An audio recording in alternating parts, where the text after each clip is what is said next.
বাংলাদেশের খ্যাতনামা ক্রিকেট বিশ্লেষক দেব চৌধুরী ইসলাম ধর্ম গ্রহণ করেছেন।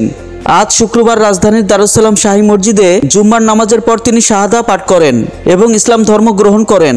মসজিদে উপস্থিত মুসল্লিদের সামনে এই ঘটনা নতুন জীবনের এক শুরুর প্রতীক হয়ে ওঠে।